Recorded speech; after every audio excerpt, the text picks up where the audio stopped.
ਸਤਿ ਸ਼੍ਰੀ ਅਕਾਲ ਸਟੂਡੈਂਟਸ। ਜਿਵੇਂ ਕਿ ਆਪਾਂ ਕੱਲ੍ਹ ਡਿਸਕਸ ਕੀਤਾ ਸੀ, ਫਾਈਨੈਂਸ਼ੀਅਲ ਇੰਸਟੀਟਿਊਸ਼ਨਸ ਇੰਡੀਆ ਦੇ ਵਿੱਚ ਦੋ ਤਰ੍ਹਾਂ ਦੇ ਹੁੰਦੇ ਨੇ। ਇੱਕ ਹੁੰਦੇ ਨੇ ਬੈਂਕਸ ਤੇ ਦੂਸਰੇ ਹੁੰਦੇ ਨੇ ਨਾਨ ਬੈਂਕਿੰਗ ਫਾਈਨੈਂਸ਼ੀਅਲ ਇੰਸਟੀਟਿਊਸ਼ਨਸ, ਜਿਨ੍ਹਾਂ ਨੂੰ ਆਪਾਂ NBFCs ਵੀ ਬੋਲਦੇ ਨੇ।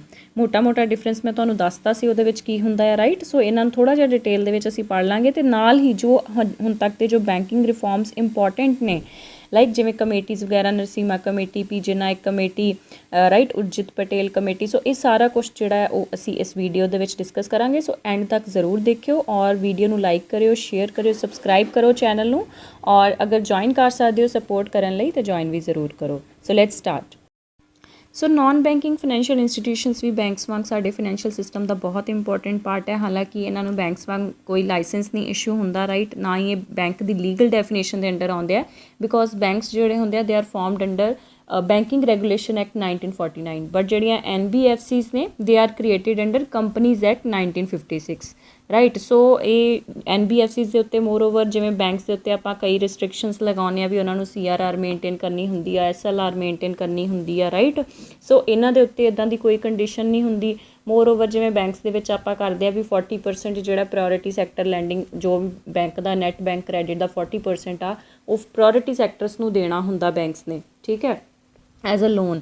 ਪਰ NBFCs ਦੇ ਉੱਤੇ ਵੀ ਇੱਦਾਂ ਦੀ ਕੋਈ ਕੰਡੀਸ਼ਨ ਨਹੀਂ ਹੁੰਦੀ। ਪਲੱਸ ਬੈਂਕਸ ਦੇ ਵਿੱਚ ਜਿਵੇਂ 74% ਮੈਕਸੀਮਮ FDI ਅਲਾਉਡ ਆ, NBFCs ਦੇ ਕੇਸ ਦੇ ਵਿੱਚ 100% FDI ਜਿਹੜੀ ਆ ਅਲਾਉਡ ਆ, ਰਾਈਟ। ਸੋ ਇੱਦਾਂ ਦੀਆਂ ਬਹੁਤ ਸਾਰੇ ਡਿਫਰੈਂਸਿਸ ਆ, ਉਹ ਵੀ ਥੋੜ੍ਹਾ ਜਿਹਾ ਆਪਾਂ ਡਿਸਕਸ ਕਰਾਂਗੇ। ਪਲੱਸ NBFCs ਕੀ ਹੈ, ਨੋਨ ਬੈਂਕ ਨਹੀਂ ਹੈ ਬਟ ਫਾਈਨਾਂਸ ਕਰ ਰਹੀਆਂ ਨੇ ਇਹ ਵੀ, ਠੀਕ ਹੈ। ਸੋ ਇਹਨਾਂ ਦਾ ਨਾਮ ਜਿਹੜਾ ਉਸ ਤਰੀਕੇ ਨਾਲ ਪੈ ਜਾਂਦਾ ਜਿੱਦਾਂ ਦੇ ਖੇਤਰ ਦੇ ਵਿੱਚ ਇਹ ਮਤਲਬ ਫਾਈਨਾਂਸ ਕਰਦੀਆਂ ਨੇ। ਜਿਵੇਂ ਐਸੈਟਸ ਨੂੰ ਫਾਈਨਾਂਸ ਕਰਦੀਆਂ ਅਤੇ ਐਸੈਟ ਫਾਈਨਾਂਸ ਕੰਪਨੀਜ਼ ਹੋ ਜਾਂਦੀਆਂ ਨੇ, ਇਨਫਰਾਸਟਰਕਚਰ ਨੂੰ ਫਾਈਨਾਂਸ ਕਰਦੀਆਂ ਅਤੇ ਇਨਫਰਾਸਟਰਕਚਰ ਫਾਈਨਾਂਸ ਕੰਪਨੀਜ਼ ਹੋ ਜਾਂਦੀਆਂ ਨੇ, ਰਾਈਟ। ਸੋ ਡਿਵੈਲਪਮੈਂਟ ਫਾਈਨੈਂਸ਼ੀਅਲ ਇੰਸਟੀਟਿਊਸ਼ਨਸ ਵੀ ਨੇ ਸਾਡੇ ਇੰਡੀਆ ਦੇ ਵਿੱਚ ਬਹੁਤ ਸਾਰੇ, ਜਿਹੜੇ ਕਿ ਡਿਵੈਲਪਮੈਂਟ ਫੋਕਸਡ ਇੰਸਟੀਟਿਊਸ਼ਨਸ ਨੇ, ਜਿਹੜੇ ਕਿ ਡਿਵੈਲਪਮੈਂਟ ਦੇ ਉੱਤੇ ਫਾਈਨਾਂਸ ਪ੍ਰੋਵਾਈਡ ਕਰਦੇ ਨੇ। ਬਟ ਉਹਦੇ ਵਿੱਚ ਇਕੱਲੀਆਂ NBFCs ਨਹੀਂ ਆਉਂਦੀਆਂ, ਉਹਦੇ ਵਿੱਚ ਬੈਂਕਸ ਵੀ ਆਉਂਦੇ ਆ, ਰਾਈਟ। ਸੋ ਉਹ ਵੀ ਆਪਾਂ ਡਿਸਕਸ ਕਰਾਂਗੇ ਦੇ ਨਾਲ ਹੀ। ਸੋ ਨੈਕਸਟ ਦੇਖਦੇ ਹਾਂ ਕਿ ਇਹਨਾਂ ਦੇ ਵਿੱਚ ਮੇਨ ਡਿਫਰੈਂਸ ਕੀ ਹੈ। ਇੱਕ ਤਾਂ ਕੰਪਨੀਜ਼ ਐਕਟ ਦਾ ਮੈਂ ਤੁਹਾਨੂੰ ਦੱਸ ਦਿੱਤਾ ਕਿ NBFCs ਕੰਪਨੀਜ਼ ਐਕਟ ਦੇ ਅੰਡਰ ਹੁੰਦੀਆਂ ਨੇ ਔਰ ਬੈਂਕਸ ਜਿਹੜੇ ਰੈਗੂਲੇਸ਼ਨ ਐਕਟ 1949 ਦੇ ਅੰਡਰ ਹੁੰਦੇ ਨੇ। ਡਿਫਰੈਂਸ ਕੀ ਹੈ? ਸਭ ਤੋਂ ਪਹਿਲਾਂ ਕਿ NBFCs ਜਿਹੜੇ ਡਿਮਾਂਡ ਡਿਪੋਜ਼ਿਟਸ ਨਹੀਂ ਅਸੈਪਟ ਕਰਦੇ। ਜਦੋਂ ਇਹ ਡਿਮਾਂਡ ਡਿਪੋਜ਼ਿਟ ਅਗੇਨ ਮੈਂ ਰਿਪੀਟ ਕਰ ਦਿੰਦੀ, ਕੀ ਹੁੰਦਾ ਕਿ ਜਦੋਂ ਸਾਨੂੰ ਜ਼ਰੂਰਤ ਹੈ, ਡਿਮਾਂਡ ਹੈ ਸਾਡੀ, ਤਾਂ ਅਸੀਂ ਪੈਸੇ ਕਢਵਾ ਲੈਂਦੇ, ਜਿਵੇਂ ਬੈਂਕ 'ਚੋਂ ਅਸੀਂ ATM 'ਚ ਗਏ ਅਤੇ ਪੈਸੇ ਕਢਾ ਲਏ। ਸੋ ਇਹ ਡਿਮਾਂਡ ਡਿਪੋਜ਼ਿਟਸ ਅਸੈਪਟ ਨਹੀਂ ਕਰਦੇ ਜਿਵੇਂ ਬੈਂਕ ਕਰਦੇ ਨੇ, ਰਾਈਟ।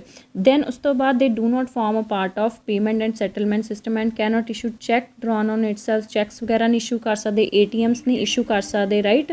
ਸੋ ਇਸ ਲਈ ਇਹ ਪੇਮੈਂਟ ਅਤੇ ਸੈਟਲਮੈਂਟ ਸਿਸਟਮ ਦਾ ਪਾਰਟ ਨਹੀਂ ਹੈ। ਦੈਨ ਉਸ ਤੋਂ ਬਾਅਦ ਆਪਾਂ ਬੈਂਕਿੰਗ ਦੇ ਕੇਸ ਦੇ ਵਿੱਚ ਪੜ੍ਹਿਆ ਸੀਗਾ ਕਿ ਜਿਹੜਾ ਮਤਲਬ ਡਿਪੋਜ਼ਿਟ ਦੇ ਉੱਤੇ ਇੰਸ਼ੋਰੈਂਸ ਫੈਸਿਲਿਟੀ ਹੈ ਜੋ ਕਿ deposit insurance and credit guarantee corporation provide ਕਰਦਾ, ਜਿਹੜੀ ਐਜ਼ ਟਾਈਮ 5 lakhs ਕਰ ਦਿੱਤੀ ਗਈ ਹੈ ਆਫਟਰ PMC ਘੁਟਾਲਾ, ਹੈ ਨਾ।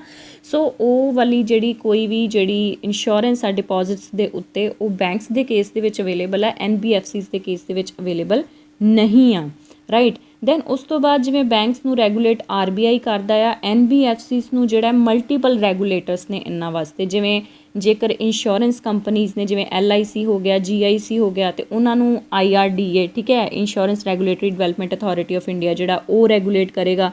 ਮਰਚੈਂਟ ਬੈਂਕਸ ਜਿਹੜੇ ਨੇ ਉਹਨਾਂ ਨੂੰ SEBI ਰੈਗੂਲੇਟ ਕਰੇਗਾ, ਜਿਵੇਂ ਸਟਾਕ ਮਾਰਕੀਟ ਵਗੈਰਾ ਉਹਨੂੰ ਵੀ SEBI ਰੈਗੂਲੇਟ ਕਰੇਗਾ, ਠੀਕ ਹੈ। ਦੈਨ ਉਸ ਤੋਂ ਬਾਅਦ ਮਾਈਕਰੋ ਫਾਈਨਾਂਸ ਇੰਸਟੀਟਿਊਸ਼ਨਸ ਜਿਹੜੇ ਹੁੰਦੇ ਨੇ ਉਹਦੇ ਵਿੱਚ ਜਾਂ ਤਾਂ ਸਟੇਟ ਉਹਨਾਂ ਨੂੰ ਕਰਦੀਆਂ ਨੇ, ਅਤੇ ਜੇ ਮਤਲਬ ਯੂਨੀਅਨ ਲੈਵਲ 'ਤੇ ਨੇ ਅਤੇ ਉਹਨਾਂ ਨੂੰ ਡਿਪਾਰਟਮੈਂਟ ਆਫ ਕੰਪਨੀ ਅਫੇਅਰਸ ਜਿਹੜਾ ਉਹ ਰੈਗੂਲੇਟ ਕਰਦੀ ਆ। ਐਵੇਂ ਹੀ ਹਾਊਸਿੰਗ ਕੰਪਨੀਜ਼ ਹੁੰਦੀਆਂ ਨੇ ਜਿਨ੍ਹਾਂ ਨੂੰ ਨੈਸ਼ਨਲ ਹਾਊਸਿੰਗ ਬੈਂਕ ਰੈਗੂਲੇਟ ਕਰਦਾ ਆ, ਰਾਈਟ। ਨਿਧੀ ਕੰਪਨੀਜ਼ ਨੇ ਉਹਨਾਂ ਨੂੰ RBI ਜਿਹੜਾ ਉਹ ਰੈਗੂਲੇਟ ਕਰਦਾ ਹੈ, ਅਤੇ ਉਹਦੇ ਨਾਲ ਮਿਨਿਸਟਰੀ ਆਫ ਕਾਰਪੋਰੇਟ ਅਫੇਅਰਸ ਜਿਹੜਾ ਹੈ ਉਹ ਰੈਗੂਲੇਟ ਕਰਦਾ ਹੈ। ਇਸੇ ਤਰ੍ਹਾਂ NABARD ਕੁਛ ਕੰਪਨੀਜ਼ ਨੂੰ ਜਿਹੜਾ ਆ NBFCs ਨੂੰ ਰੈਗੂਲੇਟ ਕਰਦਾ ਹੈ, ਠੀਕ ਹੈ। ਸੋ ਇਸ ਤਰ੍ਹਾਂ ਇਹ ਸਿਸਟਮ ਜਿਹੜਾ ਚੱਲਦਾ। ਨਿਧੀਜ਼ ਦਾ ਵੀ ਇੰਪੋਰਟੈਂਟ ਹੈ, ਯਾਦ ਰੱਖ ਲਿਓ। ਨਿਧੀ ਕੰਪਨੀਜ਼ ਜਿਹੜੀਆਂ ਹੁੰਦੀਆਂ ਉਹਨਾਂ ਨੂੰ RBI ਜਿਹੜਾ ਉਹ ਕਰਦਾ ਹੈ ਰੈਗੂਲੇਟ। ਦੈਨ ਉਸ ਤੋਂ ਬਾਅਦ ਜਿਹੜਾ ਪ੍ਰਾਇਓਰਿਟੀ ਸੈਕਟਰ ਲੈਂਡਿੰਗ ਜਾਂ ਪਬਲਿਕ ਸੈਕਟਰ ਲੈਂਡਿੰਗ ਦਾ ਨੋਰਮ ਹੈ ਉਹ NBFCs ਦੇ ਕੇਸ ਦੇ ਵਿੱਚ ਅਪਲਾਈ ਨਹੀਂ ਹੁੰਦਾ। ਜਿਵੇਂ ਕਿ ਬੈਂਕਸ ਦੇ ਵਿੱਚ ਆਪਾਂ ਪੜ੍ਹਿਆ ਸੀਗਾ, ਹੈ ਨਾ, ਕਮਰਸ਼ੀਅਲ ਬੈਂਕਸ ਦੇ ਕੇਸ ਦੇ ਵਿੱਚ 40% ਜਿਹੜਾ ਹੈ ਪ੍ਰਾਇਓਰਿਟੀ ਸੈਕਟਰ ਲੈਂਡਿੰਗ ਨੂੰ ਦੇਣਾ ਹੁੰਦਾ ਉਹਦਾ ਟੋਟਲ ਨੈਟ ਬੈਂਕ ਕ੍ਰੈਡਿਟ। ਜਦਕਿ ਫੋਰਨ ਬੈਂਕਸ ਦੇ ਕੇਸ 'ਚ ਅਸੀਂ ਅਲੱਗ ਪੜ੍ਹਿਆ ਸੀਗਾ ਕਿ ਫੋਰਨ ਬੈਂਕਸ ਦੇ ਕੇਸ 'ਚ ਜੇ ਤਾਂ 20 ਤੋਂ ਜ਼ਿਆਦਾ ਬ੍ਰਾਂਚਿਸ ਨੇ ਅਤੇ ਫਿਰ 40% ਹੈ, ਅਤੇ ਜੇ 20 ਤੋਂ ਘੱਟ ਨੇ ਅਤੇ 32% ਹੈ, right, priority sector lending. Then ਉਸ ਤੋਂ ਬਾਅਦ CRR SLR ਦੀ ਕੋਈ ਵੀ ਜਿਹੜੀ ਰਿਕੁਆਇਰਮੈਂਟ ਹੈ ਉਹ NBFCs ਦੇ ਉੱਤੇ ਐਪਲੀਕੇਬਲ ਨਹੀਂ ਹੁੰਦੀ। ਸੋ ਇਹ ਕੁਛ ਡਿਫਰੈਂਸਿਸ ਨੇ ਬੈਂਕਸ ਦੇ ਵਿੱਚ ਤੇ NBFCs ਦੇ ਵਿੱਚ।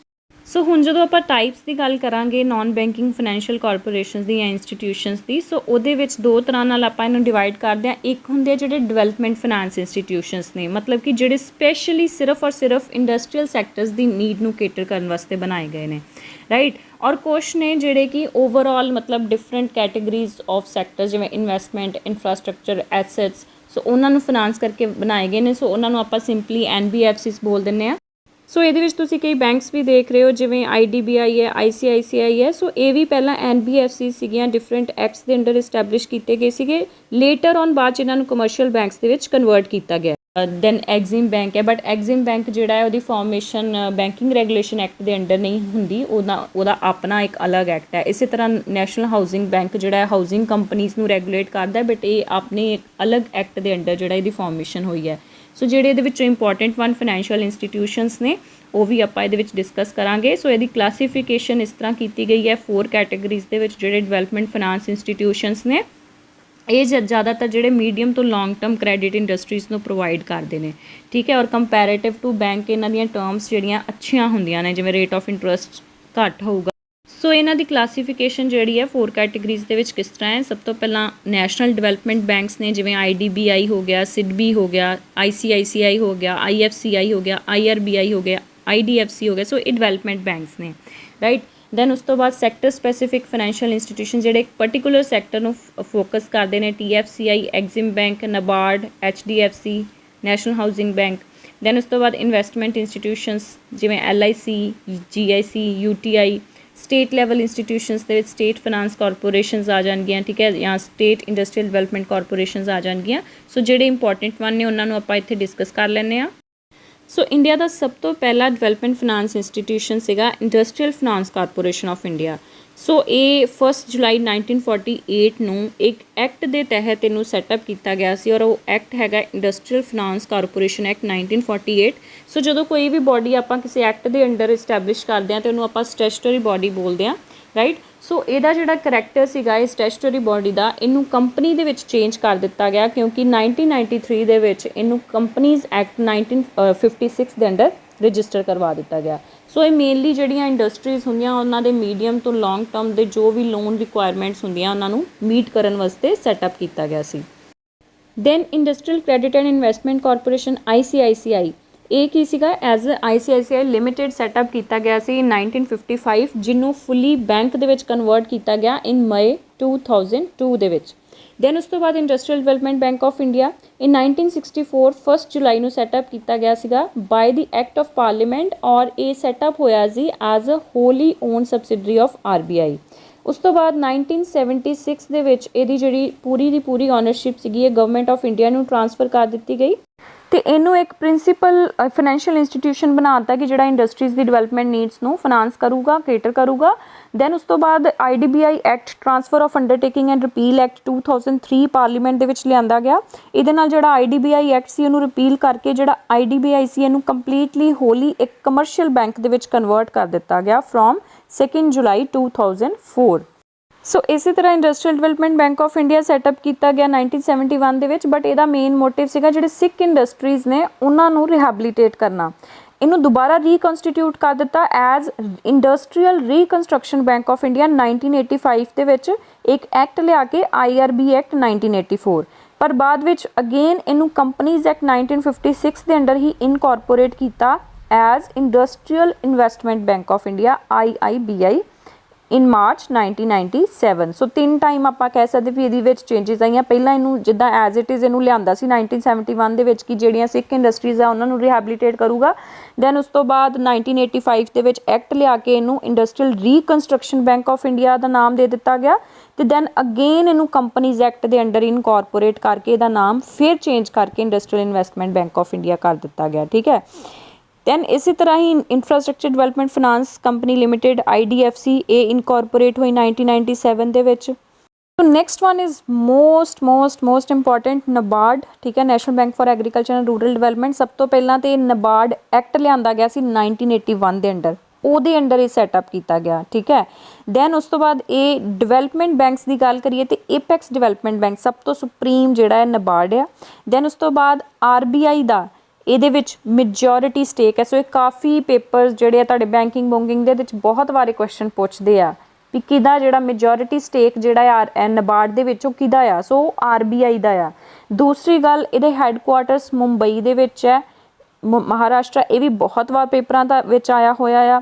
ਇਹਦਾ ਈਵਨ ਜਿਹੜਾ ਸੈਟਅਪ ਈਅਰ ਹੈ 1982, ਇਹ ਵੀ ਕਾਫੀ ਵਾਰ ਪੁੱਛਦੇ ਆ। ਸੋ 3 ਚੀਜ਼ਾਂ ਤੇ, ਔਰ ਇੱਕ ਇਹਦੀ ਜਿਹੜੀ ਸੈਟਅਪ ਹੋਇਆ ਸੀ ਕਿਸ ਕਮੇਟੀ ਦੀ ਰਿਕਮੈਂਡੇਸ਼ਨਸ ਤੇ ਹੋਇਆ ਸੀ, ਸ਼ਿਵ ਰਮਨ ਕਮੇਟੀ ਦੀ ਰਿਕਮੈਂਡੇਸ਼ਨਸ ਤੇ ਹੋਇਆ ਸੀ। ਬਾਕੀ ਦੇ ਫੰਕਸ਼ਨਸ ਤਾਂ ਸਭ ਨੂੰ ਆਲਮੋਸਟ ਪਤਾ ਹੀ ਆ ਕਿ ਇਹ ਜਿਹੜਾ ਐਗਰੀਕਲਚਰਲ ਨੀਡਸ ਨੂੰ, small scale industries, cottage village industries, handicrafts, rural crafts, ਠੀਕ ਆ, ਇਹਨਾਂ ਸਾਰਿਆਂ ਨੂੰ ਜਿਹੜਾ ਆ ਪ੍ਰਮੋਟ ਕਰਦਾ, ਡਿਵੈਲਪ ਕਰਦਾ।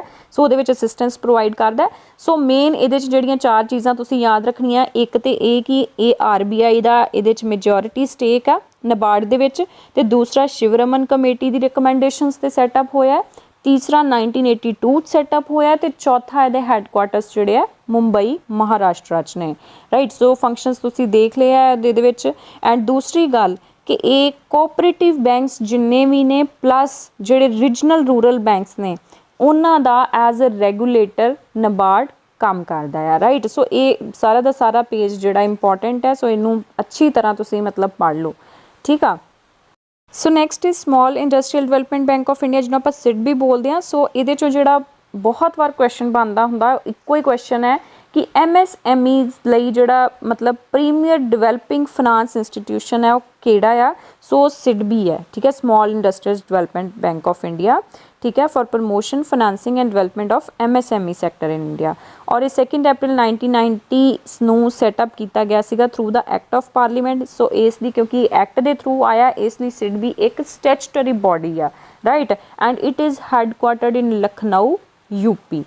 ਦੈਨ ਉਸ ਤੋਂ ਬਾਅਦ LIC ਦੀ ਗੱਲ ਕਰੀਏ ਤਾਂ 1956 ਦਾ ਵੈਸੇ ਤਾਂ ਈਅਰ ਹੀ ਪੁੱਛਦੇ ਹੁੰਦੇ ਆ, ਠੀਕ ਹੈ। ਤਾਂ ਇੰਸ਼ੋਰੈਂਸ ਬਿਜ਼ਨਸ ਨੈਸ਼ਨਲਾਈਜ਼ ਕੀਤਾ ਗਿਆ ਸੀਗਾ ਸੈਟਅਪ ਕਰਕੇ 1956 ਦੇ ਵਿੱਚ।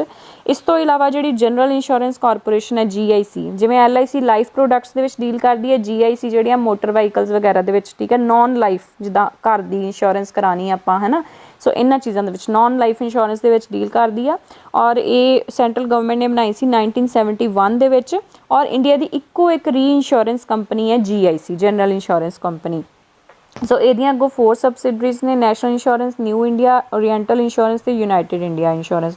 ਸੋ ਰੀਸੈਂਟਲੀ ਨਿਊਜ਼ ਦੇ ਵਿੱਚ ਯੂਨਾਈਟਿਡ ਇੰਡੀਆ ਇੰਸ਼ੋਰੈਂਸ ਨੂੰ ਵੀ ਪ੍ਰਾਈਵੇਟਾਈਜ਼ ਕਰਨ ਦੀ ਗੱਲ ਹੋ ਰਹੀ ਸੀ। ਪਤਾ ਨਹੀਂ ਹੁਣ ਉਹ ਕਿੱਥੇ ਕੁ ਪਹੁੰਚਿਆ ਹੈ ਸਿਸਟਮ, ਆ ਥੋੜ੍ਹੇ ਹੀ ਦਿਨ ਹੋਇਆ, ਹਜੇ ਹਫਤਾ ਵੀ ਨਹੀਂ ਹੋਇਆ। ਸੋ ਜਨਰਲ ਇੰਸ਼ੋਰੈਂਸ ਨੈਸ਼ਨਲਾਈਜੇਸ਼ਨ ਅਮੈਂਡਮੈਂਟ ਐਕਟ 2002 ਆਇਆ ਸੀ, ਜਿਹਦੇ ਵਿੱਚ GIC ਨੂੰ ਡੀਲਿੰਕ ਕਰ ਦਿੱਤਾ ਗਿਆ ਉਹਦੀਆਂ 4 ਸਬਸਿਡਰੀਜ਼ ਤੋਂ। ਨੈਸ਼ਨਲ ਹਾਊਸਿੰਗ ਬੈਂਕ, ਸੋ ਜਿਵੇਂ ਆਪਾਂ ਗੱਲ ਕੀਤੀ ਨਬਾਰਡ ਦੀ, ਕਿ ਨਬਾਰਡ ਅਗਰ ਡਿਵੈਲਪਮੈਂਟ ਫਾਈਨੈਂਸ਼ੀਅਲ ਇੰਸਟੀਟਿਊਸ਼ਨਸ ਦੀ ਗੱਲ ਕਰੀਏ ਤਾਂ ਨਬਾਰਡ ਜਿਹੜਾ ਆ ਉਹ ਏਪੈਕਸ ਇੰਸਟੀਟਿਊਸ਼ਨ ਹੈ। ਸਿਮਿਲਰਲੀ ਅਗਰ ਆਪਾਂ ਹਾਊਸਿੰਗ ਦੀ ਗੱਲ ਕਰੀਏ, ਜਿਹੜੇ ਇੰਸਟੀਟਿਊਸ਼ਨਸ ਹਾਊਸਿੰਗ ਨੂੰ ਫਾਈਨਾਂਸ ਕਰਦੇ ਨੇ, ਹਾਊਸਿੰਗ ਫਾਈਨਾਂਸ ਕੰਪਨੀਜ਼ ਹੁੰਦੀਆਂ ਨੇ, ਸੋ ਉਹਨਾਂ ਦਾ ਜਿਹੜਾ ਏਪੈਕਸ ਇੰਸਟੀਟਿਊਸ਼ਨ ਹੈ ਨੈਸ਼ਨਲ ਹਾਊਸਿੰਗ ਬੈਂਕ ਆ। ਔਰ ਇਹ ਹੋਲੀ ਓਨਡ ਸਬਸਿਡਰੀ ਆ RBI the, and it was set up on 9th July 1988 under national housing bank act 1987। ਸੋ ਇਹ ਰਜਿਸਟਰ ਕਰਦਾ, ਰੈਗੂਲੇਟ ਕਰਦਾ ਸਾਰੀਆਂ ਜਿੰਨੀਆਂ ਵੀ ਹਾਊਸਿੰਗ ਫਾਈਨਾਂਸ ਕੰਪਨੀਜ਼ ਨੇ, ਔਰ ਉਹਨਾਂ ਦੇ ਉੱਤੇ ਜਿਹੜਾ ਸੁਪਰਵਿਜ਼ਨ ਕਰਦਾ। So export import bank of India, ਜਿਹਨੂੰ ਆਪਾਂ ਐਗਜ਼ਿਮ ਬੈਂਕ ਵੀ ਬੋਲਦੇ ਹਾਂ, ਇੱਕ ਐਕਸਪੋਰਟ ਫਾਈਨਾਂਸ ਇੰਸਟੀਟਿਊਸ਼ਨ ਹੈ ਇੰਡੀਆ ਦਾ, and it was set up in 1982 under export import bank of India act 1981। ਔਰ ਇਹ ਮੇਨਲੀ ਜਿਹੜਾ cross border trade and investment ਹੈ ਉਹਨੂੰ ਫਾਈਨਾਂਸ ਕਰਦਾ, ਪ੍ਰਮੋਟ ਕਰਦਾ। ਸੋ NBFCs ਅਗਰ ਆਪਾਂ ਉਹਨਾਂ ਦੀਆਂ ਐਕਟੀਵਿਟੀਜ਼ ਬੇਸਡ ਜਿਵੇਂ ਗੱਲ ਕੀਤੀ ਸੀ ਆਪਾਂ ਸਟਾਰਟਿੰਗ ਦੇ ਵਿੱਚ ਕਿ ਐਸੈਟ ਫਾਈਨਾਂਸ ਕੰਪਨੀਜ਼ ਹੁੰਦੀਆਂ ਨੇ, ਇਨਵੈਸਟਮੈਂਟ ਕੰਪਨੀਜ਼। ਸੋ ਕੀ ਹੁੰਦੀਆਂ ਬੇਸਿਕਲੀ, ਜਿਨ੍ਹਾਂ ਦਾ ਪ੍ਰਿੰਸੀਪਲ ਬਿਜ਼ਨਸ ਸਭ ਤੋਂ ਪਹਿਲਾਂ ਐਸੈਟ ਫਾਈਨਾਂਸ ਕੰਪਨੀਜ਼, ਜਿਨ੍ਹਾਂ ਦਾ ਪ੍ਰਿੰਸੀਪਲ ਬਿਜ਼ਨਸ ਕੀ ਹੁੰਦਾ, ਫਿਜ਼ੀਕਲ ਐਸੈਟਸ ਨੂੰ ਫਾਈਨਾਂਸ ਕਰਨਾ, ਜਿਵੇਂ ਆਪਾਂ ਮੋਟਰ ਗੱਡੀਆਂ ਵਗੈਰਾ ਫਾਈਨਾਂਸ ਕਰਾਉਂਦੇ ਹਾਂ, ਰਾਈਟ। ਸੋ ਉਹ ਇਹਨਾਂ ਕੰਪਨੀਜ਼ ਨੂੰ ਆਪਾਂ ਐਸੈਟ ਫਾਈਨਾਂਸ ਕੰਪਨੀਜ਼ ਬੋਲ ਦਿੰਦੇ ਹਾਂ। ਦੈਨ ਉਸ ਤੋਂ ਬਾਅਦ ਇਨਵੈਸਟਮੈਂਟ ਕੰਪਨੀਜ਼ ਉਹ ਹੁੰਦੀਆਂ ਜਿਨ੍ਹਾਂ ਦਾ ਪ੍ਰਿੰਸੀਪਲ ਬਿਜ਼ਨਸ ਕੀ ਹੈ, ਐਕੁਜ਼ੀਸ਼ਨ ਆਫ ਸਿਕਿਉਰਿਟੀਜ਼ ਨੂੰ ਐਕਵਾਇਰ ਕਰਨਾ ਜਾਂ ਸ਼ੇਅਰਸ ਖਰੀਦਣਾ, ਠੀਕ ਹੈ, ਸਟਾਕਸ ਦੇ ਵਿੱਚ ਇਨਵੈਸਟ ਕਰਨਾ। ਸੋ ਇਨਵੈਸਟਮੈਂਟ ਕੰਪਨੀਜ਼ ਹੁੰਦੀਆਂ ਨੇ। ਦੈਨ ਲੋਨ ਕੰਪਨੀਜ਼ ਦੇ ਵਿੱਚ ਉਹ ਸਾਰੀਆਂ ਫਾਈਨੈਂਸਿੰਗ ਕੰਪਨੀਜ਼ ਆਉਂਦੀਆਂ ਨੇ ਜਿਹੜੀਆਂ ਕਿ ਲੋਨਸ ਜਾਂ ਐਡਵਾਂਸਿਸ ਪ੍ਰੋਵਾਈਡ ਕਰਦੀਆਂ ਨੇ, ਬਟ ਇਹਦੇ ਵਿੱਚ ਐਸੈਟ ਫਾਈਨਾਂਸ ਕੰਪਨੀਜ਼ ਨਹੀਂ ਆਉਂਦੀਆਂ। Other than asset finance companies ਜਿਹੜੀਆਂ ਲੋਨ ਕੰਪਨੀਜ਼ ਹੁੰਦੀਆਂ ਉਹਨਾਂ ਨੂੰ ਆਪਾਂ ਇਸ ਕੈਟੇਗਰੀ ਦੇ ਵਿੱਚ ਇਨਕਲੂਡ ਕਰ ਸਕਦੇ ਹਾਂ। ਇਨਫਰਾਸਟਰਕਚਰ ਫਾਈਨਾਂਸ ਕੰਪਨੀਜ਼ ਜਿਹੜੀ NBFCs ਘੱਟੋ ਘੱਟ ਆਪਣੇ ਟੋਟਲ ਐਸੈਟਸ ਦਾ 75% ਇਨਫਰਾਸਟਰਕਚਰ ਲਈ ਜੋ ਲੋਨਸ ਪ੍ਰੋਵਾਈਡ ਕਰੇ, ਠੀਕ ਹੈ, ਇਨਫਰਾਸਟਰਕਚਰ ਡਿਵੈਲਪਮੈਂਟ ਲਈ, ਉਹਨੂੰ ਆਪਾਂ ਇਨਫਰਾਸਟ੍ਰਕਚਰ ਫਾਈਨਾਂਸ ਕੰਪਨੀਜ਼ ਕਹਿੰਦੇ ਆ। ਪਲੱਸ ਇਹਨਾਂ ਦੀ ਮਿਨੀਮਮ ਨੈਟ ਓਨਡ ਫੰਡਸ ਜਿਹੜੇ ਨੇ 300 ਕਰੋੜ ਹੋਣੇ ਚਾਹੀਦੇ ਆ। ਔਰ ਕ੍ਰੈਡਿਟ ਰੇਟਿੰਗ ਦੀ ਗੱਲ ਕਰੀਏ ਤਾਂ A ਜਾਂ A ਦੇ ਇਕੁਅਲੈਂਟ ਹੋਣੀ ਚਾਹੀਦੀ ਹੈ। ਕ੍ਰੈਡਿਟ ਰੇਟਿੰਗ ਮਤਲਬ ਅੱਛੀ ਹੋਣੀ ਚਾਹੀਦੀ ਹੈ। ਦੈਨ ਉਸ ਤੋਂ ਬਾਅਦ ਜਿਹੜੀ ਹੈਗੀ ਹੈ ਕਾਰ ਰੇਸ਼ੋ, ਜਿਹਨੂੰ ਆਪਾਂ ਕੈਪੀਟਲ ਐਡੀਕੇਸੀ ਰੇਸ਼ੋ ਬੋਲਦੇ ਹਾਂ ਜਾਂ capital to risk weighted assets ratio ਹੈ, ਇਹ 15% ਉਹ ਮੇਨਟੇਨ ਕਰਕੇ ਰੱਖੇ। ਠੀਕ ਹੈ, ਸੋ ਇਹ ਆਪਾਂ ਕੱਲ੍ਹ ਵੀ ਕੀਤਾ ਸੀਗਾ ਕਿ ਕਿਸੇ ਵੀ ਕੰਪਨੀ ਦੀ ਜਾਂ ਬੈਂਕ ਦੀ ਜਿਹੜੀ ਟੋਟਲ ਕੈਪੀਟਲ ਹੈ ਉਹਦੇ ਚੋਂ ਕਿੰਨੇ ਐਸੈਟਸ ਰਿਸਕ ਦੇ ਉੱਪਰ ਨੇ, ਰਿਸਕੀ ਐਸੈਟਸ ਨੇ। Risky assets divided by total capital, ਉਹਨੂੰ ਆਪਾਂ ਕਹਿ ਦਿੰਦੇ ਹਾਂ capital to risk weighted assets ratio ਜਾਂ ਕੈਪੀਟਲ ਐਡੀਕੇਸੀ ਰੇਸ਼ੋ। ਇਹਦੇ ਵਿੱਚ 2 ਟੀਅਰਸ ਦੀਆਂ ਕੈਪੀਟਲ ਹੁੰਦੀਆਂ, ਟੀਅਰ 1 ਤੇ ਟੀਅਰ 2 ਕੈਪੀਟਲ, ਜਿਹਦੇ ਵਿੱਚੋਂ ਕੁਛ ਪਰਸੈਂਟੇਜ ਜਿੱਦਾਂ ਟੀਅਰ 1 ਜਿਹੜੀ ਹੈ ਉਹਦੇ 'ਚੋਂ ਕੁਛ ਜ਼ਿਆਦਾ ਰਿਸਕੀ ਹੁੰਦੀ ਹੈ ਜਾਂ ਟੀਅਰ 2 ਰਿਸਕੀ ਹੁੰਦੀ ਹੈ, ਉਸ ਹਿਸਾਬ ਨਾਲ ਉਹਨਾਂ ਦੀ ਪਰਸੈਂਟੇਜ ਡਿਫਾਈਨ ਕੀਤੀ ਹੁੰਦੀ। ਜਦੋਂ ਆਪਾਂ ਬੇਸਲ ਨੋਰਮਸ ਕਰਾਂਗੇ ਹੁਣ ਨਹੀਂ ਮੈਂ ਤੁਹਾਨੂੰ ਦੱਸਣਾ ਇੱਥੇ, ਉਦੋਂ ਮੈਂ ਤੁਹਾਨੂੰ ਸਮਝਾਵਾਂਗੀ। ਠੀਕ ਹੈ, ਸੋ ਇਹ ਜਿਹੜੀ ਹੈ 15% ਮੇਨਟੇਨ ਕਰਕੇ ਰੱਖਣੀ ਹੁੰਦੀ ਹੈ। ਸੋ ਟੋਟਲ ਜਿੰਨੀ ਵੀ ਕੈਪੀਟਲ ਹੈ ਉਹਦੇ ਜਿੰਨੇ ਰਿਸਕੀ ਐਸੈਟਸ ਨੇ ਉਹਦੀ ਪਰਸੈਂਟੇਜ ਇਨ ਸ਼ੋਰਟ। ਸੋ ਇਹ ਕੁਛ ਬੈਂਕਿੰਗ ਸੈਕਟਰ ਰਿਫਾਰਮਸ ਨੇ ਇੰਪੋਰਟੈਂਟ ਵਨ ਜਿਹੜੇ ਆਪਾਂ ਡਿਸਕਸ ਕਰਨੇ ਆ। ਸੋ ਸਭ ਤੋਂ ਪਹਿਲਾਂ M ਨਰਸਿਮਾ ਕਮੇਟੀ ਬਣਾਈ ਗਈ ਸੀਗੀ ਰੂਰਲ ਬੈਂਕਸ ਦੇ ਉੱਤੇ, ਜਿਹਦੇ ਥਰੂ ਬਾਅਦ ਵਿੱਚ ਰੂਰਲ ਬੈਂਕ ਸੈਟਅਪ ਕੀਤੇ ਗਏ 1976 ਦਾ ਐਕਟ ਲਿਆ ਕੇ। ਠੀਕ ਹੈ, ਸੋ ਰੂਰਲ ਬੈਂਕਸ ਦੇ ਉੱਤੇ ਜਿਹੜਾ ਵਰਕਿੰਗ ਗਰੁੱਪ ਕ੍ਰੀਏਟ ਕੀਤਾ ਸੀ that was chaired by M Narasimham, ਇਹ ਯਾਦ ਰੱਖਣਾ ਹੈ। ਸੈਕਿੰਡ ਨੰਬਰ ਤੇ ਹੈਗਾ area approach in respect of bank financing was proposed by Gadgil study group. Gadgil study group ਨੇ ਇਹ ਸਟੱਡੀ ਕੀਤਾ ਕਿ ਜਿੱਦਾਂ ਮਤਲਬ ਨੈਸ਼ਨਲਾਈਜੇਸ਼ਨ ਦੇ ਟਾਈਮ ਤੇ ਵੀ ਕੁਛ ਏਰੀਆ ਸੀਗੇ ਜਿਨ੍ਹਾਂ ਤੱਕ ਜਿਹੜੀਆਂ ਬੈਂਕਿੰਗ ਫੈਸਿਲਿਟੀਜ਼ ਸੀਗੀਆਂ ਉਹ ਨਹੀਂ ਪ੍ਰੋਵਾਈਡ ਕੀਤੀਆਂ ਗਈਆਂ। ਸੋ ਇਹ ਜਿਹੜਾ ਸਟੱਡੀ ਗਰੁੱਪ ਸੀਗਾ it finally culminated in the lead bank scheme. So ਇਹਦੇ ਥਰੂ ਲੀਡ ਬੈਂਕ ਸਕੀਮ ਜਿਹੜੀ ਸੈਟਅਪ ਕੀਤੀ ਗਈ ਬਾਅਦ ਵਿੱਚ, which also had its backing of Narasimham committee. ਠੀਕ ਹੈ, ਤੇ ਦੈਨ ਉਸ ਤੋਂ ਬਾਅਦ ਜਿਹੜੇ ਗਵਰਨਰ ਸੀਗੇ ਉਸ ਟਾਈਮ RBI ਦੇ, ਉਹਨਾਂ ਨੇ ਇੱਕ ਕਮੇਟੀ ਅਪਾਇੰਟ ਕੀਤੀ under the chairmanship of FK Nariman in August 1969, ਜਿਨ੍ਹਾਂ ਨੇ ਅਗੇਨ ਇਸੇ ਚੀਜ਼ ਦੇ ਉੱਤੇ ਇੰਫੈਸਾਈਜ਼ ਕੀਤਾ ਕਿ ਜਿਹੜੇ ਡਿਸਟ੍ਰਿਕਟਸ ਜਾਂ ਜਿਹੜੇ ਰੀਜਨਸ ਜਿਨ੍ਹਾਂ ਨੂੰ ਨੈਸ਼ਨਲਾਈਜੇਸ਼ਨ ਦੇ ਟਾਈਮ ਦੇ ਉੱਤੇ ਜਿੱਥੇ ਬੈਂਕਿੰਗ ਫੈਸਿਲਿਟੀਜ਼ ਨਹੀਂ ਪ੍ਰੋਵਾਈਡ ਕੀਤੀਆਂ ਗਈਆਂ ਉੱਥੇ ਕੋਈ ਮਤਲਬ ਜਿਹੜੀਆਂ ਬੈਂਕਿੰਗ ਫੈਸਿਲਿਟੀਜ਼ ਆ ਆਪਾਂ ਪ੍ਰੋਵਾਈਡ ਕਰੀਏ। ਸੋ ਇਹਦੇ ਅੰਡਰ ਬਾਅਦ ਵਿੱਚ ਜਿਹੜੀ ਲੀਡ ਬੈਂਕ ਸਕੀਮ ਸੀਗੀ, ਲੀਡ ਬੈਂਕ ਸਕੀਮਸ ਦੇ ਅੰਡਰ ਹੀ ਬਾਅਦ 'ਚ ਜਿਹੜੀਆਂ ਡਿਸਟ੍ਰਿਕਟਸ ਡਿਫਰੈਂਟ ਜਿਹੜੇ ਸਟੇਟ ਬੈਂਕ ਗਰੁੱਪਸ ਨੂੰ ਐਲੋਕੇਟ ਕਰ ਦਿੱਤੀਆਂ ਗਈਆਂ। ਬਾਕੀ ਜਿਹੜੇ ਨੈਸ਼ਨਲਾਈਜ਼ਡ ਬੈਂਕ ਸੀਗੇ 14 ਕੁਛ ਉਹਨਾਂ ਨੂੰ ਕਰ ਦਿੱਤੀਆਂ ਗਈਆਂ ਤੇ 3 ਪ੍ਰਾਈਵੇਟ ਇੰਡੀਅਨ ਬੈਂਕਸ ਨੂੰ ਕੁਛ ਡਿਸਟ੍ਰਿਕਟਸ ਐਲੋਕੇਟ ਕਰ ਦਿੱਤੀਆਂ ਗਈਆਂ ਜਿੱਥੇ ਉਹਨਾਂ ਨੇ ਮਤਲਬ ਜਿਹੜੀਆਂ ਬੈਂਕਿੰਗ ਫੈਸਿਲਿਟੀਜ਼ ਜਿੱਥੇ ਪ੍ਰੋਵਾਈਡਡ ਨਹੀਂ ਸੀ ਉੱਥੇ ਪ੍ਰੋਵਾਈਡ ਕਰਨਾ। ਸੋ 3 ਚੀਜ਼ਾਂ ਆਪਾਂ ਇਹਦੇ ਵਿੱਚ ਪੜ੍ਹੀਆਂ। ਸਭ ਤੋਂ ਪਹਿਲਾਂ M Narasimha committee regional rural banks ਦੀ, ਗਡਗਿਲ ਸਟੱਡੀ ਗਰੁੱਪ ਜਿਹੜੇ ਏਰੀਆਜ਼ ਦੇ ਵਿੱਚ ਬੈਂਕਿੰਗ ਫੈਸਿਲਿਟੀਜ਼ ਨਹੀਂ ਹੈ ਉੱਥੇ ਪਹੁੰਚਾਉਣ ਲਈ, ਤੇ ਇਹਦੇ ਰਿਜ਼ਲਟ ਦੇ ਨਾਲ ਹੀ ਲੀਡ ਬੈਂਕ ਸਕੀਮ ਆਈ ਸੀਗੀ। ਦੈਨ ਉਸ ਤੋਂ ਬਾਅਦ FK ਨਰੀਮਨ ਕਮੇਟੀ ਜਿਹੜੀ 1969 ਦੇ ਵਿੱਚ, ਜਿੱਥੇ ਕਿ ਬਾਅਦ ਵਿੱਚ district wise region wise allocation under lead bank scheme provide ਕੀਤੀਆਂ ਗਈਆਂ banking facilities, right. Then again 2009 ਦੇ ਵਿੱਚ ਹੀ ਜਿਹੜੀ ਲੀਡ ਬੈਂਕ ਸਕੀਮ ਸੀਗੀ ਉਹਨੂੰ ਹੀ ਦੁਬਾਰਾ ਰੀਵਾਈਟਲਾਈਜ਼ ਕਰਨ ਵਾਸਤੇ ਇੱਕ ਅਗੇਨ ਕਮੇਟੀ ਜਿਹੜੀ ਹੈ ਬਿਠਾਈ ਗਈ under the chairmanship of Mrs Usha Thorat, ਜਿਹੜੇ ਉਸ ਟਾਈਮ ਡਿਪਟੀ ਗਵਰਨਰ ਸੀ RBI ਦੇ। ਦੈਨ ਉਸ ਤੋਂ ਬਾਅਦ 2 ਕਮੇਟੀਜ਼ ਆਈਆਂ ਸਬਸੀਕੁਐਂਟਲੀ, ਨਰਸਿਮਾ ਕਮੇਟੀ 1 ਤੇ ਨਰਸਿਮਾ ਕਮੇਟੀ 2। ਨਰਸਿਮਾ ਕਮੇਟੀ 1 ਜਿਹੜੀ 1991 ਦੇ ਵਿੱਚ ਆਈ ਹੈ ਜਦੋਂ LPG ਰਿਫਾਰਮਸ ਆਏ ਹੈ। ਠੀਕ ਹੈ, ਉਸ ਟਾਈਮ ਇੰਡੀਆ ਜਿਹੜਾ balance of payment crisis face ਕਰ ਰਿਹਾ ਸੀਗਾ। ਸੋ ਉਸ ਟਾਈਮ ਤੇ ਇਹ ਕਮੇਟੀ ਕਨਸਟੀਟਿਊਟ ਕੀਤੀ ਗਈ ਔਰ ਜੋ ਵੀ ਰਿਫਾਰਮਸ ਇਹਨੇ ਲਿਆਂਦੇ, ਜਿਵੇਂ LPG ਤੁਹਾਨੂੰ ਪਤਾ ਹੀ ਹੈ, ਲਿਬਰਲਾਈਜੇਸ਼ਨ, ਪ੍ਰਾਈਵੇਟਾਈਜੇਸ਼ਨ, ਗਲੋਬਲਾਈਜੇਸ਼ਨ, ਸੋ ਉਹਨਾਂ ਰਿਫਾਰਮਸ ਨੂੰ ਆਪਾਂ ਸਟਰਕਚਰਲ ਰਿਫਾਰਮਸ ਵੀ ਬੋਲਦੇ ਹਾਂ। ਸੋ ਕਿਹੜੇ ਇੰਪੋਰਟੈਂਟ ਸਟੈਪਸ ਇਹਦੇ ਅੰਡਰ ਲਏ ਗਏ, ਜਿਵੇਂ devaluation of Indian rupee, Exim policy ਆਈ ਨਵੀਂ, export import policy, industrial policy ਆਈ, ਤੁਹਾਨੂੰ ਪਤਾ ਹੀ ਆ ਨਾ ਆਪਾਂ ਡਿਸਕਸ ਕੀਤੀ ਸੀਗੀ ਐਕਸਾਈਜ਼ ਟੈਕਸੇਸ਼ਨ ਦੇ ਇੰਸਪੈਕਟਰ ਦੇ ਕੇਸ 'ਚ ਵੀ ਜਿਹਦੇ ਵਿੱਚ ਲਾਇਸੈਂਸ ਰਾਜ ਜਿਹੜਾ ਇਹਨਾਂ ਨੇ ਖਤਮ ਕੀਤਾ ਸੀਗਾ। ਅਗੇਨ 1998 ਦੇ ਵਿੱਚ ਨਰਸਿਮਾ ਕਮੇਟੀ ਕਨਸਟੀਟਿਊਟ ਕੀਤੀ ਗਈ, ਜਿਹਦੇ ਵਿੱਚ ਜਿਵੇਂ ਉਸ ਟਾਈਮ ਤੇ ਨਾਨ ਪਰਫਾਰਮਿੰਗ ਐਸੈਟਸ ਕਾਫੀ ਜ਼ਿਆਦਾ ਅਕੋਮੂਲੇਟ ਹੋ ਰਹੇ ਸੀ ਬੈਂਕਸ ਦੇ ਵਿੱਚ। ਸੋ ਉਹਨਾਂ ਦੇ ਜਿਹੜੇ ਐਵੇਂ ਦੇ ਜਿਹੜੇ ਵੀਕ ਪਬਲਿਕ ਸੈਕਟਰ ਬੈਂਕ ਸੀ ਉਹਨਾਂ ਦੇ ਰੀਹੈਬਿਲਿਟੇਸ਼ਨ ਵਾਸਤੇ, ਪਲੱਸ ਮੇਨ ਜੋ ਲੋਕਲ ਟ੍ਰੇਡ ਹੈ ਜਾਂ ਸਮਾਲ ਇੰਡਸਟਰੀਜ਼ ਹੈ ਉਹਨਾਂ ਦੀਆਂ ਨੀਡਸ ਨੂੰ ਕੈਟਰ ਕਰਨ ਵਾਸਤੇ, ਰਾਈਟ। ਦੈਨ ਉਸ ਤੋਂ ਬਾਅਦ ਜੋ ਕੈਪੀਟਲ ਐਡੀਕੇਸੀ ਰੇਸ਼ੋ ਆਪਾਂ ਪੜ੍ਹੀ ਹੈ, ਠੀਕ ਹੈ, ਉਹਨੂੰ ਕੰਸੀਡਰ ਕੀਤਾ ਗਿਆ। ਦੈਨ ਉਸ ਤੋਂ ਬਾਅਦ ਇਹਨਾਂ ਨੇ ਕਿਹਾ ਕਿ ਜਿਹੜੇ RBI ਐਕਟਸ ਨੇ ਜਾਂ ਬੈਂਕਿੰਗ ਰੈਗੂਲੇਸ਼ਨ ਐਕਟਸ ਨੇ ਉਹਨਾਂ ਦੇ ਵਿੱਚ ਰਿਫਾਰਮਸ ਲਿਆਉਣ ਦੀ ਜ਼ਰੂਰਤ ਹੈ ਕਰੰਟ ਜੋ ਬੈਂਕਿੰਗ ਨੀਡਸ ਹੈ ਉਹਨਾਂ ਦੇ ਹਿਸਾਬ ਦੇ ਨਾਲ, ਪਲੱਸ ਆਟੋਮੇਸ਼ਨ ਦੀ ਜ਼ਰੂਰਤ ਹੈ ਬੈਂਕਿੰਗ ਸੈਕਟਰ ਦੇ ਵਿੱਚ, ਪ੍ਰੋਫੈਸ਼ਨਲਿਜ਼ਮ ਦੀ ਜ਼ਰੂਰਤ ਹੈ, ਬੈਂਕ ਰਿਕਰੂਟਮੈਂਟਸ ਵਗੈਰਾ, ਇਹਨਾਂ ਸਾਰੀਆਂ ਚੀਜ਼ਾਂ ਨੂੰ ਦੇਖਿਆ ਜਾਏ। ਠੀਕ ਹੈ, ਸੋ ਇੱਕ ਵਾਰੀ ਪੜ੍ਹ ਲੈਣਾ ਇਹਨੂੰ। ਸੋ ਉਸ ਤੋਂ ਬਾਅਦ ਨੌਨ ਪਰਫੋਰਮਿੰਗ ਐਸੈਟਸ NPAs ਜਿਹਨੂੰ ਆਪਾਂ ਕਹਿੰਦੇ ਆ, ਉਹਦੀ ਜਦੋਂ ਬਹੁਤ ਜ਼ਿਆਦਾ ਪ੍ਰੋਬਲਮ ਵੱਧ ਰਹੀ ਸੀ ਤੇ ਅੰਦਰ ਜੂਨੀਅਰ ਕਮੇਟੀ ਨੇ ਰਿਕਮੈਂਡ ਕੀਤਾ ਸਰਫੇਸੀ ਐਕਟ ਨੂੰ ਲਿਆਉਣ ਵਾਸਤੇ, ਠੀਕ ਹੈ। ਸੋ ਸਰਫੇਸੀ ਐਕਟ ਹੈ, ਦੀ ਫੁੱਲ ਫਾਰਮ ਪੜ੍ਹ ਲਿਓ, ਕਾਫੀ ਵੱਡੀ ਹੈ, securitisation reconstruction of financial assets enforcement of security interest. So ਇਹਦੀ ਫੁੱਲ ਫਾਰਮ ਹੈਗੀ ਹੈ ਸਰਫੇਸੀ ਐਕਟ। NPAs ਦੇ ਵਿੱਚ ਰਿਫਾਰਮ ਲਈ ਲਿਆਂਦਾ ਗਿਆ। ਇਹਦੇ ਅੰਡਰ ਐਕਟ ਦੇ ਅੰਡਰ ਹੁੰਦਾ ਪਤਾ ਕੀ ਹੈ ਕਿ ਜੇ ਮੰਨ ਲਓ ਕੋਈ ਕੰਪਨੀ ਡਿਫਾਲਟ ਕਰ ਜਾਂਦੀ ਹੈ ਨਾ, ਸੋ ਉਸ ਕੇਸ ਦੇ ਵਿੱਚ ਬੈਂਕ ਜਿਹੜਾ ਹੈ ਉਹਨਾਂ ਦੀ ਜੋ ਵੀ ਸਿਕਿਉਰਿਟੀਜ਼ ਨੇ ਉਹਨਾਂ ਦਾ ਪੋਜੈਸ਼ਨ ਆਪਣੇ ਕਬਜ਼ੇ ਦੇ ਵਿੱਚ ਲੈ ਸਕਦਾ ਸਿਕਿਉਰਿਟੀਜ਼ ਦਾ, ਠੀਕ ਹੈ। ਤੇ ਉਹਨਾਂ ਦੀ ਜਿਹੜੀ ਜੋ ਵੀ ਪ੍ਰੋਪਰਟੀ ਉਹਨੂੰ ਸੇਲ ਵੀ ਕਰ ਸਕਦਾ, ਲੀਜ਼ ਤੇ ਵੀ ਦੇ ਸਕਦਾ, ਬਟ ਪ੍ਰੋਵਾਈਡਡ ਉਹਨਾਂ ਨੂੰ ਪ੍ਰੋਪਰ ਨੋਟਿਸ ਦੇਣ ਲਈ ਔਰ ਜੋ ਵੀ ਉਹਨਾਂ ਨੂੰ ਟਾਈਮ ਲਿਮਿਟ ਇਸ ਐਕਟ ਦੇ ਅੰਡਰ ਦਿੱਤੀ ਹੋਈ ਹੈ ਵੀ ਇੰਨੀ ਟਾਈਮ ਲਿਮਿਟ ਦੇ ਵਿੱਚ ਉਹਨਾਂ ਨੂੰ ਮਤਲਬ ਨੋਟਿਸ ਦੇ ਕੇ ਤੇ ਆਪਣਾ ਰੀਜ਼ਨ ਉਹਨਾਂ ਨੂੰ ਦੱਸਣਾ ਹੁੰਦਾ ਕਿ ਅਸੀਂ ਡਿਫਾਲਟ ਕਿਉਂ ਕੀਤਾ। ਸੋ ਇਨ ਕੇਸ ਉਹਨਾਂ ਨੂੰ ਲੱਗੇ ਕਿ ਮਤਲਬ ਹੁਣ ਕੰਪਨੀ ਡਿਫਾਲਟ ਕਰ ਗਈ ਹੈ, ਸੋ ਉਸ ਕੇਸ ਦੇ ਵਿੱਚ ਬੈਂਕਸ ਇਸ ਐਕਟ ਦੇ under without the intervention of courts ਔਰ ਟ੍ਰਿਬਿਊਨਲਸ, ਠੀਕ ਹੈ, ਇਹ ਆਪਣੇ ਆਪ ਸੌਰਟ ਆਊਟ ਕਰ ਸਕਦੇ ਨੇ ਸਰਫੇਸੀ ਐਕਟ ਦੇ ਅੰਡਰ ਆਪਣੇ ਮਤਲਬ ਜੋ ਡਿਫਾਲਟਰ ਹੁੰਦਾ ਹੈ ਉਹਦੀ ਪ੍ਰੋਪਰਟੀ ਨੂੰ ਪੋਜੈਸ ਕਰਕੇ। ਦੈਨ ਉਸ ਤੋਂ ਬਾਅਦ PJ ਨਾਇਕ ਕਮੇਟੀ 2014 ਦੇ ਵਿੱਚ ਆਈ। ਤੁਸੀਂ ਸੁਣਿਆ ਹੋਏਗਾ ਬੈਂਕ ਰੀਕੈਪੀਟਲਾਈਜੇਸ਼ਨ ਜਿਹਨੂੰ ਕਹਿੰਦੇ ਆ ਨਾ, ਕੁਝ ਪੈਸੇ ਜਿਹੜੇ ਆ ਬੈਂਕਿੰਗ ਸੈਕਟਰਸ ਦੇ ਵਿੱਚ ਗਵਰਨਮੈਂਟ ਵੱਲੋਂ ਜਿਹੜੇ ਆ ਉਹ ਲਗਾ ਦਿੱਤੇ ਜਾਂਦੇ ਆ ਵੀ ਚਲੋ ਬੈਂਕਸ ਨੂੰ ਜਿਹੜੀ ਮਾੜੀ ਹਾਲਤ ਹੋ ਰਹੀ ਹੈ ਉਹਨੂੰ ਸੁਧਾਰਿਆ ਜਾ ਸਕੇ। ਸੋ ਉਹ PJ ਨਾਇਕ ਕਮੇਟੀ ਦੀ ਰਿਕਮੈਂਡੇਸ਼ਨਸ ਦੇ ਉੱਤੇ ਹੋਇਆ ਕਿ ਜਿਹੜੇ ਮਤਲਬ ਬੈਂਕਸ ਸੀਗੇ ਜਿਹੜੇ ਅੰਡਰ ਸਟ੍ਰੈਸ ਸੀਗੇ ਉਹਨਾਂ ਨੂੰ ਰੀਕੈਪੀਟਲਾਈਜ਼ ਕੀਤਾ ਜਾਵੇ। ਸੋ PJ ਨਾਇਕ ਕਮੇਟੀ ਇਨ 2014 ਜਿਹੜੀ ਹੈ ਉਹ ਇਸ ਚੀਜ਼ ਲਈ ਆਈ ਹੈ।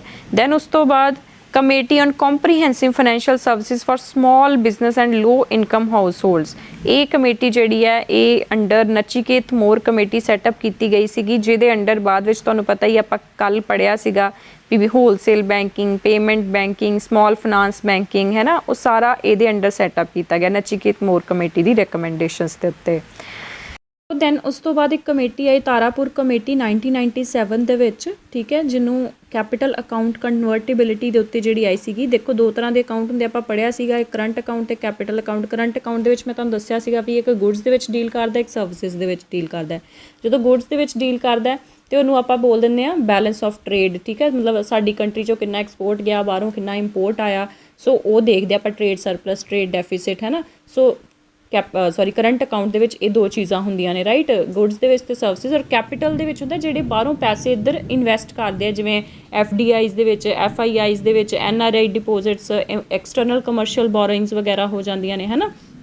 ਸੋ ਇਹ ਹੁੰਦਾ ਕਿ ਇਹ ਬੇਸਿਕਲੀ ਕਨਵਰਟੇਬਿਲਿਟੀ ਕੀ ਹੁੰਦਾ ਕਿ ਜਦੋਂ ਆਪਾਂ ਐਸੈਟਸ ਨੂੰ ਲਿਕੁਇਡ ਦੇ ਵਿੱਚ ਕਨਵਰਟ ਕਰਕੇ ਤੇ ਕੰਟਰੀ ਤੋਂ ਬਾਹਰ ਲੈ ਕੇ ਜਾ ਸਕਦੇ ਹਾਂ। ਜਿੱਦਾਂ ਇਸ ਵੇਲੇ ਇੰਡੀਆ ਦੇ ਵਿੱਚ ਕਰੰਟ ਅਕਾਊਂਟ ਕਨਵਰਟੇਬਿਲਿਟੀ ਜਿੱਦਾਂ ਗੁੱਡਸ ਸਰਵਿਸਿਜ਼ ਤੇ ਉਹ ਫੁੱਲੀ ਕਨਵਰਟੇਬਲ ਹੈ, ਬਟ ਕੈਪੀਟਲ ਜਿਹੜਾ ਪਾਰਸ਼ਲੀ ਕਨਵਰਟੇਬਲ ਹੈ। ਜਿਵੇਂ ਚਾਈਨਾ ਦੇ ਵਿੱਚ ਕੈਪੀਟਲ ਵੀ ਫੁੱਲੀ ਕਨਵਰਟੇਬਲ ਹੈ, ਬਟ ਇੰਡੀਆ ਦੇ ਵਿੱਚ ਨਹੀਂ ਹੈ, ਕਿਉਂਕਿ ਜੇ ਇੰਡੀਆ ਦੇ ਵਿੱਚ ਮੰਨ ਲਓ ਕੈਪੀਟਲ ਅਕਾਊਂਟ ਕਨਵਰਟੇਬਿਲਿਟੀ ਹੋ ਜਾਂਦੀ ਹੈ, ਫੁੱਲ ਹੋ ਜਾਂਦੀ ਹੈ, ਤੇ ਦੈਟ ਉਹਦਾ ਮਤਲਬ ਪਤਾ ਕੀ ਬਣਦਾ ਹੈ ਕਿ ਜਿਹੜੇ ਫੋਰਨਰਸ ਉਹਨਾਂ ਦੇ ਐਸੈਟਸ ਇੰਡੀਆ ਦੇ ਵਿੱਚ ਹੈਗੇ ਨੇ ਤੇ ਜਦੋਂ ਮਰਜ਼ੀ ਚਾਹਣ ਉਹ ਉਹਨੂੰ ਵੇਚ ਕੇ ਜੋ ਕਰੰਸੀ ਹੈ ਉਹਨੂੰ ਫੋਰਨ ਐਕਸਚੇਂਜ ਦੇ ਵਿੱਚ ਕਨਵਰਟ ਕਰਕੇ ਤੇ ਇੰਡੀਆ ਤੋਂ ਬਾਹਰ ਲੈ ਕੇ ਜਾ ਸਕਦੇ ਨੇ। ਸੋ ਇਹਦੇ ਨਾਲ ਮਤਲਬ ਇਹਨੂੰ ਆਪਾਂ ਬੋਲਦੇ ਹਾਂ ਕੈਪੀਟਲ ਫਲਾਈਟ। ਸੋ ਕੈਪੀਟਲ ਫਲਾਈਟ ਜੇ ਹੋ ਜਾਂਦੀ ਹੈ ਸੋ ਉਹਦਾ ਆਪਣੀ ਇਕੋਨਮੀ 'ਤੇ ਬਹੁਤ ਹੀ ਜ਼ਿਆਦਾ ਮਾੜਾ ਇਫੈਕਟ ਪੈਂਦਾ ਆ, ਜਿਹਦੇ ਨਾਲ ਬੈਲੈਂਸ ਆਫ ਪੇਮੈਂਟ ਕ੍ਰਾਈਸਿਸ ਵੀ ਆ ਸਕਦਾ, ਜਿਵੇਂ ਈਸਟ ਏਸ਼ੀਅਨ ਇਕਨੋਮਿਕ ਕ੍ਰਾਈਸਿਸ ਹੋਇਆ ਸੀ 1997 ਦੇ ਵਿੱਚ, ਠੀਕ ਹੈ।